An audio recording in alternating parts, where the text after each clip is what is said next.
Oke, halo Visipers, ketemu lagi dengan acara Visi Podcast. Kali ini bersama saya Renaldo Benarivo di segmen Tokoh Visip. Nah, kali ini kita kedatangan tamu yang sangat luar biasa karena hari ini kebetulan sedang ada acara kerjasama dan juga pelaksanaan seminar antara Kemlu dalam hal ini Dirjen HPI dan juga Unjani, khususnya Fakultas Ilmu Sosial dan Ilmu Politik. Hari ini kita sudah bersama dengan Bapak Duta Besar Laurentius Amri Jinangkung. Beliau adalah saat ini menjabat sebagai Direktur Jenderal Hukum dan Perjanjian Internasional Kemlu RI. Selamat datang Bapak di Visi Unjani. Terima kasih. Ini kali ya Mas Rivo Pak, saya Rivo Pak. Kali pertama ya Pak ya ke Unjani? Ya, ini pertama kali kami ke kampus Unjani. Dan ternyata kampusnya bagus. Kesannya bagus ya Pak. Dan penduduk baru kita sudah lihat beberapa fasilitas dan luar biasa. Gitu ya Pak. Jadi nggak kalah sama kampus-kampus Bapak dulu sebelumnya gimana tuh Pak? Di Cornell gitu masih jauh tapi kalau itu ya Pak ya?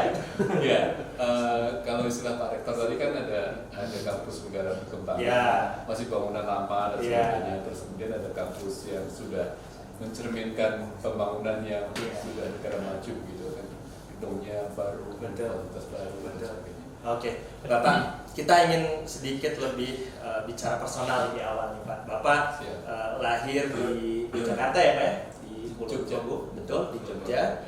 Gemini ya Pak? Gemini. Memang kalau pejabat negara ini cocoknya Gemini kan, karena gemar mikirin Indonesia. Nah, itu dia Pak. Itu kalau dosen kayak saya ya Aries cukup Pak gitu ya. Apa itu Aries? Aries itu ya sebenarnya ngeles aja Pak. Jadi cukup lah. Kalau pejabat memang harus Gemini. Pak, Bapak kuliah di Jogja, terus sempat lanjut juga di US, di Cornell, terus penugasan juga luar biasa sekali di Den Haag. Bapak pernah, mungkin dulu di Den Haag apa Pak sukanya? Garuda atau Seleraku Pak? Dua-duanya ya, bisa pilih ya Pak ya. Terus juga lanjut Bapak ke Vatikan terakhir sebelum kemudian jadi Dirjen HPI Pak. Mungkin bisa di-highlight Pak, kalau kita connecting the dots pengalaman-pengalaman menarik Bapak selama penugasan itu apa sih Pak? Gitu, Pak. Ya, kalau di Den Haag itu pengalaman menariknya kan Den Haag ini salah satu ibu kota ya gitu dalam tanda kutip untuk hukum ya, karena di situ ada ICJ, kemudian ada PCA dan sebagainya. Jadi di sana selain ngurusin, saya waktu itu menangani politik, saya ngurusin masalah-masalah politik, saya juga menangani isu-isu hukum, sidang atau mengikuti sidang di ICJ, juga mengikuti sidang di ada beberapa organisasi di bidang hukum yang lain di situ. Ada waktu itu ada ACDY Yugoslavia, Yugoslavia. Kemudian ada Hague Conference ini yang mengenai private international law. Saya juga beberapa kali ke mereka. Jadi yang khasnya Belanda yang tidak dipunyai di negara lain itu adalah selain ada hubungan politik, ekonomi, protokol konsuler dan sebagainya, itu ada isu hukumnya cukup kental sih. Yang kebetulan kami menangani. Ini cocok juga dengan bidang saya, karena kan background studinya sebagai law enthusiast gitu ya Pak, kayaknya Belanda surga deh gitu ya Pak. Untuk bisa belajar banyak hal. Terasa law enthusiast ya. Ya. Kalau untuk yang lainnya Pak, mungkin waktu Bapak di Vatikan itu ada pengalaman-pengalaman menarik. Di mungkin 1,5 tahun Bapak di sana ya Pak ya? 1,5 tahun di Vatikan. Ini seperti apa tuh Pak? Saya di sana 1,5 tahun dan masa COVID. Oke. Jadi pengalaman yang luar biasa juga, karena kalau diplomat itu kan harus bergaul, harus berteman dan sebagainya. Jadi bagaimana kita tetap bisa menjalankan diplomasi tapi dalam kondisi yang terbatas. Ini tantangan gitu. Jadi nggak banyak pertemuan gede-gedean seperti itu ya. Tapi jadi di sana saya lebih membangun hubungan personalnya itu dengan ya kita datangin siapa itu pejabat di sana atau teman duta besar di negara lain kita datangin, jadi pertemuannya lebih bilateral. Lebih nggak banyak gitu ya. Resepsi juga sedikit. Jadi tapi itu jadi kemudian lebih intens. Satu ini jadi tetap kita menjalankan tugas kita sebagai diplomat dalam segala kondisi. Betul. Bagaimana mensiasati kondisi ini? Nah, ini salah satu tantangan, salah satu hal yang kita lakukan di sana. Betul. Oke, visi pers ini menarik. Vatikan itu kan kecil ya kan, 44 hektar mungkin kurang lebih. Ya. Itu kita kan tahunya mungkin hanya ada San Pietro gitu ya, Pak, terus ada plaza gitu ya, Pak. Posisi kedutaan tuh sebelah mana, Pak? Kalau di Vatikan itu, Pak, ini menarik. Jarang orang yang udah pernah ke sana pun nggak tahu nih posisi kedutaan itu di mana gitu, Pak. Iya. Jadi ya, Vatikan ini negara yang paling kecil di dunia. Dan tidak ada kantor diplomatik negara lain yang bertempat di dalam Vatikan. Oke, siap. Jadi kantor kita dan kantor semua negara lain itu di luar Vatikan, di kota Roma. Di Roma ya, Pak ya? Di kota Roma, tapi di luar Vatikan. Kenapa tidak di dalam Vatikan? Iya. Ya, nggak ada tempatnya. Betul. Tapi memang sudah ada arrangement, sudah ada perjanjian antara Vatikan dengan Republik Italia untuk mengatur hal ini. Jadi walaupun ini kedutaan ada di kota Roma, tetapi akreditasinya ada kepada Vatikan, dan fasilitas-fasilitasnya semua memang yang memberikan Italia. Oke. Seperti visa kan Vatikan tidak menerbitkan visa. Iya, betul. Isu pajak misalnya, Betul.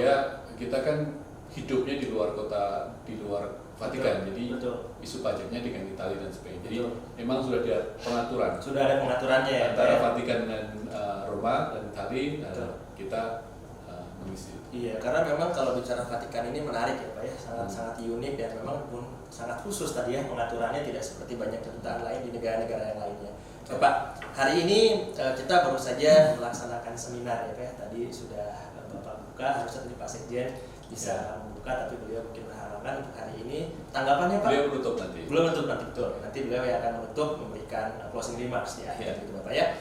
Nah, izin Bapak, tanggapan Bapak terkait seminar ini, Pak, yang sedang berlangsung, kira-kira seperti apa, Pak? Ya, gini, mungkin saya bawa konteks yang lebih luas lagi. Oke. Kenapa seminar ini dilakukan dan kenapa Unjani? Ya. Kenapa kita melakukan seminar ini di kampus? Sebenarnya bisa aja di kampus mana aja. Ya. Jadi Atau di Pejambon ya, Pak ya? Atau di kita Pejambon. semua kan yang ke sana jadinya main. ya, tapi dengan kampus. Iya, betul. Bukan Pejambon aja. Betul. Nah, kenapa dengan kampus? Pertama, kita ini kan ini dunia praktisi ya. Kalau ibarat ini kan penyangatan darat, ya. Ibarat prajurit itu kita itu di medan perang. Betul. Diplomat itu di depan di medan perang gitu ya. Nah, yang kita tahu adalah medannya seperti ini. Kalau kita harus nembak gimana dan sebagainya, di sana ada apa aja dan sebagainya. Kita tahu itu medan perangnya. Seorang prajurit yang sedang di medan perang itu perlu bantuan, perlu alat supaya dia tidak tersesat. Kan nggak lucu prajurit harusnya maju malah tersesat dia mundur, kan nggak lucu. Sampai kanan kiri gitu ya. Ketika kita di hutan kita nggak tahu arah nih, kita perlu bantuan alat satelit atau whatever. Tapi yang jelas perlu panduan. Nah, ini ibarat yang kita lakukan sekarang ini. Kita Kemlu diplomat ini berada di lapangan dan kita perlu ilmu, perlu guidelines, perlu pedoman dan sebagainya yang ada yang dimiliki oleh teman-teman kampus. Karena teman-teman kampus itu kan meneliti, mengkaji dan sebagainya. Untuk apa? Ya pasti untuk kepentingan di lapangan kan. Betul. Karena kalau hanya mengkaji dan meneliti kan nanti diawang-awang terus nih. Ya, betul. Jadi idenya adalah kenapa kampus kita mencoba mempertemukan antara dunia praktisi dan dunia akademisi. Jadi melting potnya hari ini kurang lebih. Melting potnya seperti ini, kajian ini penting. Kenapa? Kemlu mendapatkan masukan nih, mendapatkan input, mendapatkan masukan, mendapat ide dan gagasan. Untuk apa?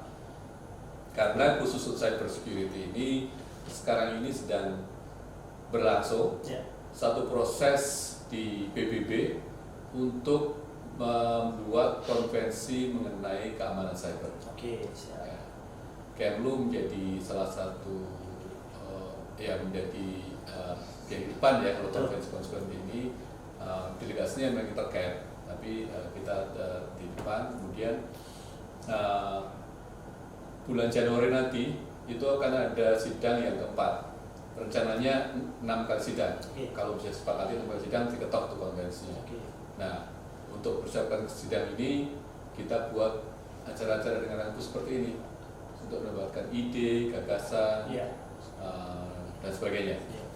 Nah, kemudian kenapa dengan Unjani? Betul. Kenapa dong? Jadi ini menarik ya Pak. Ya. Jadi pada dasarnya Kemlu khususnya HPI ini menjalin kerjasama dengan kampus, dengan semua kampus. Banyak mitra strategis. Banyak kampus. Betul. Ya. Ya kalau bisa sih jangkauannya dari Sabang sampai Merauke karena kita ingin mendapatkan aspirasi juga nih. Betul. Ya. Nah, dengan banyak kampus sudah kita lakukan dan dengan Unjani memang belum ada. Oke. Jadi kenapa Unjani? Kita ingin juga merangkul semua kampus termasuk Unjani dan di sini kita tahu ada misalnya rektornya memang ahli hukum internasional, Ya, betul. dekannya ahli ini dan belajar kali. Jadi kita ingin merangkul semuanya termasuk merangkul Unjani dan saya kira untuk Kemlu khususnya untuk HPI ini yang langkah pertama ya. Oke. Kita membangun hubungan formal Betul. dengan kampus Unjani. Betul. Jadi kenapa Unjani? Karena kita Ya. memang ingin menjalin hubungan formal dengan kampus ini. Ya, karena kita pun dari dunia akademisi seneng nih Pak sama acara seperti ini kan gitu. Artinya kita bisa mendapatkan update kira-kira gejala-gejala apa sih yang baru dan secara real dan secara pragmatis ada di lapangan yang kemudian bisa jadi ide kita buat riset, buat pengembangan ide, gagasan dan lain-lain gitu. Dan memang Visipers atau Unjani ini khususnya Visip juga kita memang punya tanggung jawab Pak menjadi dapur ilmiah dan teknologi bagi TNI Angkatan Darat. Nah, termasuk dalam hal misalnya cyber security ini Pak, karena memang TNI AD juga punya concern juga sekarang ke sana, tidak hanya bicara masalah pertahanan yang sifatnya tradisional, tapi juga pertahanan yang kemudian sifatnya non tradisional juga memang di dunia kita ini lagi banyak dikaji nih Pak. Makanya terima kasih banget nih Pak hari ini Kemlu HPI hadir di tengah-tengah kita, pasti produktif sekali ya Pak perbincangan hari ini gitu Pak. Ini bagus nih, jadi melting potnya, Iya. temunya antara Angkatan Darat dan Kemlu Gitu dia, khusus untuk isu cyber security ketemu Pak di sini Pak. ketemu di sini. Di sini ketemu. Bapak, hari ini juga tadi ada penandatanganan MKS ya Pak ya antara kita Unjani dengan Kemlu khususnya Visip dengan HPI.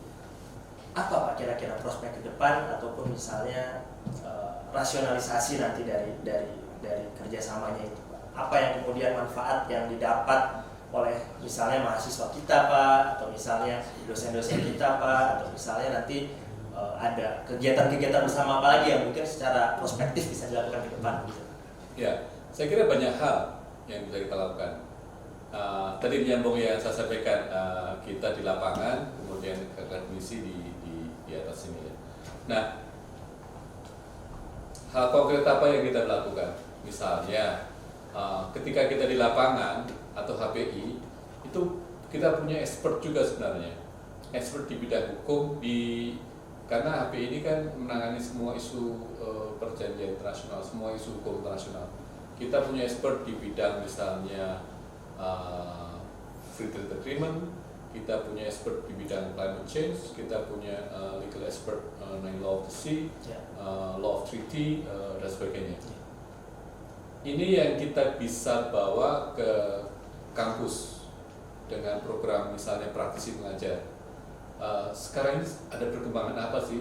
Betul. Dalam interaksi internasional, interaksi antar negara sedang terjadi apa? Nah ini kita bisa bawa ke kampus, kita ahli-ahli kita, expert kita datang kampus untuk mengajar, menyampaikan ini. Nah kemudian dari sini kan dunia akademisi juga bisa bergerak maju. Oh ternyata sekarang yang sedang tren di masyarakat internasional itu isu ini. Oke. Dikembangkan lebih lanjut. Yeah. Jadi kemudian dikembangkan dan sebagainya, dari pengembangan lebih lanjut, penelitian dan sebagainya, beri masukan lagi kita. Yeah. Jadi suatu siklus yang mutualisme ya, terus mereka terus bergerak maju. Karena kalau nggak seperti ini, misalnya tentang hukum laut ya, tahun ini kita merayakan 40 tahun hukum laut. Kalau tidak pernah tahu apa yang sedang terjadi di lapangan, mungkin kita hanya mikir mengenai negara kepulauan, betul. mengenai lintas damai, Ya, betul. lintas transit dan sebagainya. Tapi ternyata perkembangan jalan terus. Ya. Nah, kita pun kalau tidak mendapatkan masukan para ahli, kita tahunya pasal ini itu penafsirannya begini. Oke, betul. Loh, padahal itu posisi 10 tahun lalu pasal ini penafsirannya begini. Perkembangan dunia sudah mengharuskan pasal ini penafsirannya bisa diperluas ke lebih jauh. Mungkin kontennya sama tapi konteksnya sudah berubah ya Pak ya? Konteksnya sudah berubah.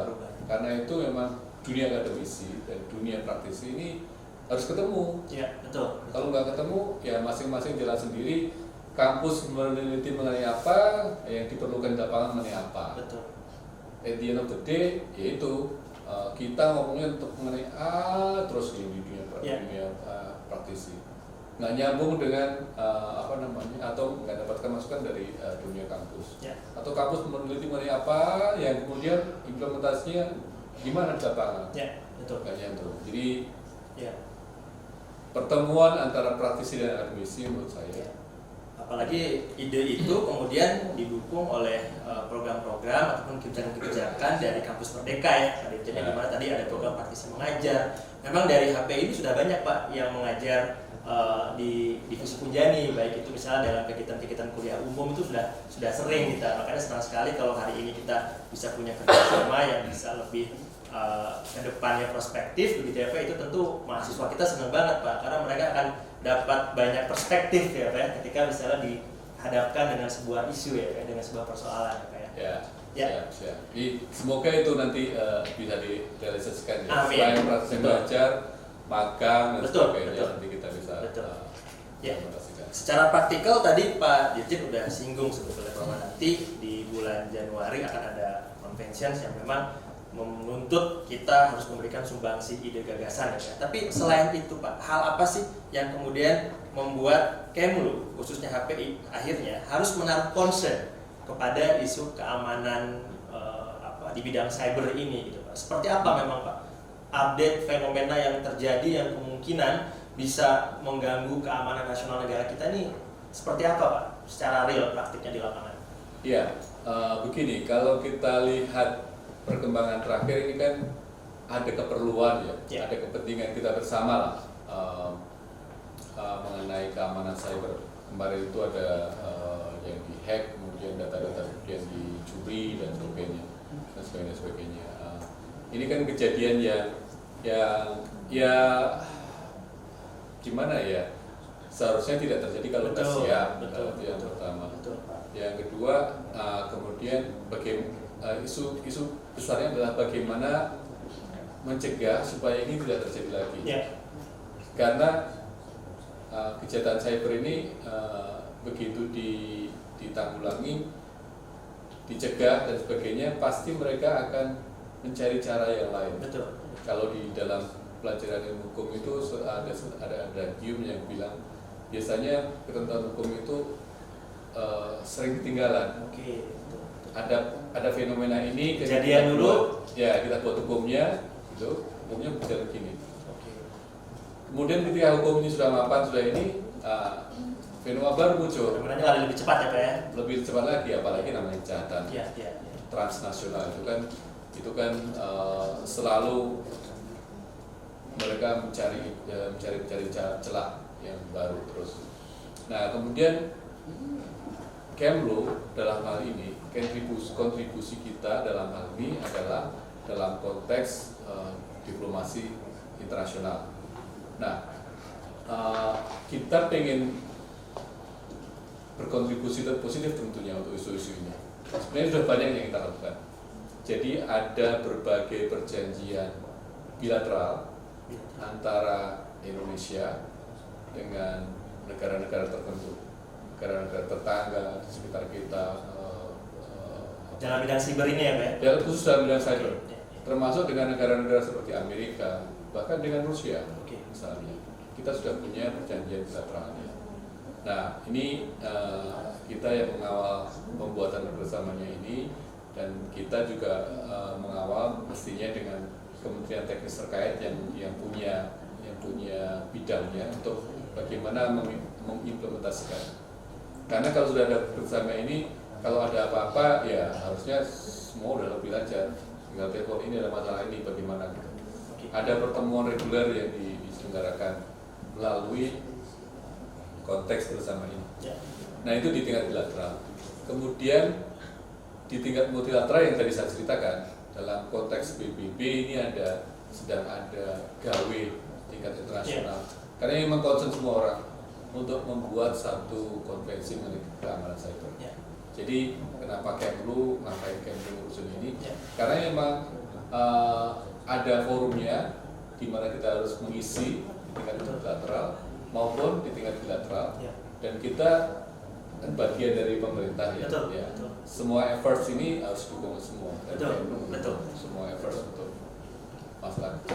Dan kami mungkin melihatnya Pak sebagai masyarakat begitu. Ini merupakan langkah yang luar biasa dari Kemlu untuk lebih dekat juga dengan masyarakat. Karena memang bicara masalah cyber ini, bicara masalah security ini, masyarakat semua berpotensi jadi korban sebetulnya kan dalam hal-hal yang memang sangat personal begitu. Nah, kita ini Pak, para visiper semua yang ada di rumah itu kan kebanyakan zilenial Pak. Mereka screen time-nya itu 3 kali lipat lebih banyak daripada baby boomer gitu ya Pak ya. Atau mungkin konsumsi kuotanya juga 10 kali lipat lebih besar gitu ya Pak daripada baby boomer atau generasi X gitu Pak. Nah, mereka ini semua punya impian Pak, punya mimpi untuk kemudian bisa catch up karir ke depan gitu Pak. Nah, mungkin salah satunya karena kita di sini punya prodi hukum, kita juga punya prodi hubungan internasional dari pemerintahan, banyak juga yang ingin jadi bagian dari Kemlu nih Pak. Nah, mungkin Bapak sebagai diplomat dengan track record karir yang luar biasa begitu ya Pak, bisa ngasih tips mungkin pesan buat visipers yang ada di rumah gitu terkait dengan apa saja nih Pak hal-hal yang perlu dipersiapkan untuk bisa mungkin satu bersaing di era globalisasi yang memang sangat kompleks hari ini gitu ya Pak ya, dan spesifiknya bagi mereka yang ingin bergabung ke Kemlu khususnya ke HPI nih Pak di beberapa tahun ke depan. Silakan Pak. Siap. Jadi begini, tips-tips ringan ya. Ini kalau kita ingin menjadi diplomat atau menjadi apa saja yang punya level internasional, salah satu bekal yang harus kita punya kan bahasa. Satu. Jadi dalam konteks bahasa ini saran saya begini, semua orang itu harus menjadi native speaker untuk bahasa ibunya. Jadi yang harus berkuat pertama ya bahasa ibunya Pak. Bahasa Indonesia misalnya. Bahasa Indonesia berkuat. Karena apa? Bahasa ini adalah bukan sekedar alat komunikasi, ngomong dan sebagainya. Bahasa ini kan buah dari sebuah budaya. Betul. Bahasa ini adalah pola pikir, cara berpikir dan sebagainya. Itu bahasa. Jadi pertama bahasa dalam hari ini kalau kita orang Indonesia ya bahasa Indonesia ini harus kita jadikan bahasa. Jadi diperkuat dulu gitu ya Pak? Iya, bahasa ibu kita dulu. Kenapa? Kemudian kita perlu bahasa kedua, bahasa ketiga, bahasa keempat dan lain-lain. Nah, kalau kita menguasai banyak bahasa itu kadang-kadang mix up di sininya kan. Ini misalnya kalau kita bikin joke, kita bikin joke bahasa Indonesia. Orang yang native-nya bahasa Inggris nggak ngerti. Belum tentu nyambung, betul. Susah. Lucunya di mana sih? Sama seperti kita ngelihat stand up comedy bahasa Inggris atau bahasa apa? Nggak ada lucu-lucunya. Gitu. Tapi mereka ketawa. Karena ini memang bukan sekedar soal ngomong, tapi cara berpikir. Jadi itu bahasa please kuasai, bahasa kedua, ketiga dan sebagainya. Tapi jangan pernah lupakan bahasa pertama. Karena itu akan menjadi dasar. Semuanya kemudian akan ini cara berpikir kita bahasa Indonesia, tapi kemudian ketika kita belajar bahasa Inggris, bahasa Perancis atau bahasa Rusia, kita bukan hanya belajar mengenai bagaimana bicara dan sebagainya, tapi cara berpikir juga kan. Betul. Jadi dan supaya nanti nggak mix up ya yang bahasa pertama tadi harus kita kuasai. Jadi kalau di sini kemudian orang langsung belajar bahasa Inggris, padahal dalam kehidupan sehari-hari dia tinggal di Indonesia misalnya, itu kan jadi kacau nanti. Bahasa Inggrisnya basicnya kelewat ya Pak ya? Tapi bahasa Indonesia dan sebagainya. Jadi soal bahasa ya Pak? Bahasa. Yang penting adalah bagaimana cara belajar. bahasa ini bukan sesuatu yang kita bisa, kalau dulu waktu zaman kuliah itu kan ada sistem SKS ya, sistem kebut semalam.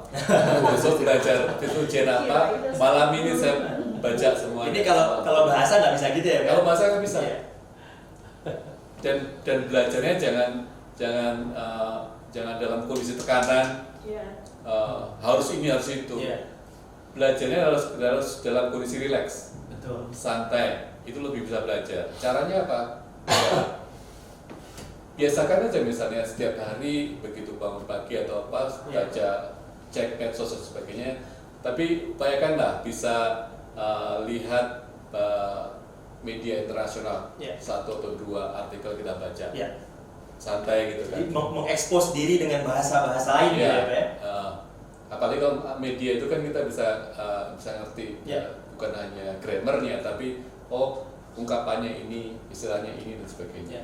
Dan kondisinya santai, kita lebih enak ini. Itu satu. Dengan membaca artikel dan sebagainya tadi, ini yang kedua yang harus kita pahami. Kalau mau jadi diplomat dan sebagainya tadi, biasakan memahami dan kenal dengan apa yang terjadi di luar sana. Open mind. Outward looking gitu ya, Pak. Outward looking. Apa yang terjadi di sana? Apa yang terjadi di sana? Nah, kalau kita biasakan membaca, itu pasti ada yang melekat di kepala kita. Oh, ada perang Ukraina. Masalahnya pasti nggak harus pelajarin Ukraina itu apa, nggak usah. Tapi kalau kita belajar baca mengenai perang Ukraina, kenapa terjadi dan sebagainya, kemudian kita akan ingat. Habis itu kita baca topik yang lain, tema yang lain, dari asal misalnya kalau bisa. Tapi tadi jangan dipaksakan belajar singkat, kebut semalam. Jangan SKS itu jangan ya. Akan lupa selanjutnya. Tapi kalau kita baca dalam kondisi yang lebih santai, relax, itu akan lebih melekat, lebih lama. Jadi karena ketika kita berdiplomasi, pengetahuan umum itu penting. Betul. Nah, sekali lagi, ketika kita ingin menjadi diplomat yang baik, satu hal yang jangan juga pernah dilupakan adalah pengetahuan internasional wajib, tapi pengetahuan mengenai Indonesia lebih wajib lagi. Betul, itu Pak. Betul. Karena apa? Ketika kita di luar negeri itu kita merepresent mewakili Indonesia. Betul. Orang kan bertanya mengenai Pulau Bali. Kita tahu Bali. Tapi bagaimana misalnya satu kota kecil di mana lah gitu, misalnya di Manado sana, atau karena Indonesia itu unik ya. Misalnya tiba-tiba ada yang bertanya mengenai Anoa, kerbau kecil yang ada di Sulawesi. Kalau ketemu jadi nanya Anoa Panser dijawabnya. Panser kalau kita tanya Pak. Saya nggak tahu Anoa itu. Nah, berapa suku, berapa bahasa, berapa pulau, bagaimana apa itu negara kepulauan dan sebagainya. Jadi kita juga jangan lupakan untuk mengenal Indonesia. Karena negara kita hebat, tapi kadang naratornya yang nggak ada ya Pak. Exactly. Untuk menceritakan kita punya apa tuh susah ya Pak. Susah. Iya. Di Wikipedia pun terbatas tuh informasi tentang Indonesia tuh ya Pak. Jadi sekali lagi, bahasa, kedua pengetahuannya jangan hanya internasional, tapi jangan lupakan pengetahuan domestik. Hal-hal yang mungkin unik di Indonesia. Ring of Fire, kenapa kemarin kejadian gempa di sini ya, di Cianjur ya. Kenapa itu terjadi? Kadang-kadang itu bisa menjadi satu bekal untuk lebih menceritakan Indonesia yang orang lain nggak banyak tahu. Kalau Bali, Jakarta, ya banyak orang tahu. Tapi kalau yang lain-lain, Oke, Visipers. Jadi kuncinya dari tadi apa yang Pak Dirjen sampaikan itu ya, kita harus well prepared ya Pak ya. Nggak bisa sistem kebut semalam. Apalagi belajar bahasa ya Pak ya. Kalau saya mau ke Italia gitu terus belajarnya cuma satu malam, orang ngomong apa aja saya jawabnya prego gitu. Padahal ya belum tentu dia ngomong apa ya Pak, saya jawabnya prego aja, udah tahu nih itu doang. Semacam dari semester 1 nih. Nah, itu dia betul. Jadi harus dipersiapkan. Semester 8 sudah 8 bahasa. Oke, Visipers, itu dia tadi perbincangan kita dengan Pak Dirjen HPI. Terima kasih Bapak sekali lagi sudah berkenan untuk hadir di podcast Visip di segmentasi tokoh Visip ini. Semoga tentu ini memberikan banyak manfaat buat Visipers semuanya. Jangan lupa bagi Visipers semua untuk klik tombol subscribe, dan kalau suka klik thumbs up-nya. Jangan lupa juga pada Visipers untuk share videonya di berbagai media sosial kamu. Sampai jumpa lagi di episode selanjutnya. See you, bye-bye. Salam satu.